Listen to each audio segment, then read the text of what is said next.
মালয়েশিয়ার জঙ্গলের রাস্তা, দেখেন শুধু জঙ্গল আর জঙ্গল, সবুজ অরণ্য, তার ভিতর দিয়ে এই যে রাস্তা, ছোট ছোট ছোট চিপা রাস্তা, এইখান দিয়ে মাঝে মাঝে গাড়ি যায়, আবার গাড়ি যায় না, আমি পায়ে হেঁটে রওনা দিচ্ছি। এই দেখেন মালয়েশিয়ার জঙ্গল, আনাচে কানাচে এরকম জঙ্গল রয়েছে, সাপ থাকে, বানর থাকে, হ্যাঁ, কিন্তু এখন বানর এখানে বাহির হয় নাই, গরম অতিরিক্ত, যার কারণে বানর কিন্তু বাহির হয় নাই।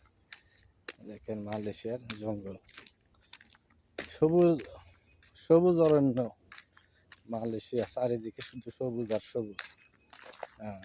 যেখান দিয়ে লোক বসতি ওইখানে একটু, যেখানে লোক বসতি ওইখানে সবুজ অরণ্য কম, আর তাছাড়া কিন্তু এইরকমই সবুজের উপর সবুজ, শুধু সবুজ। আর দাগকে দাগ পাম অয়েল বাগান, এখানে দেখেন ওই যে একটু একটু পাম অয়েল বাগান রয়েছে, কিন্তু এখান থেকে ফল সংগ্রহ করা হয় না। হ্যাঁ, এগুলো পরিত্যক্ত, শুধু জঙ্গল হয়ে রয়েছে। দেখেন পাম অয়েল গাছ, এই যে নারিকেল গাছের মতো, ওই দেখেন বানর, ওই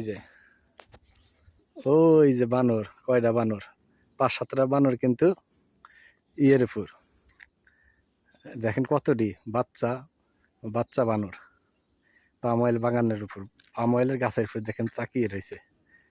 আচ্ছা,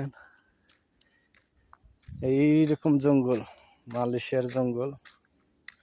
হ্যাঁ, প্রচুর বানর রয়েছে এখানে, বানরকে কেউ ডিস্টার্ব করতে পারে না, বানরকে ডিস্টার্ব করলে ওরা কিন্তু ছাড় দেয় না, রাস্তা অবরোধ করে।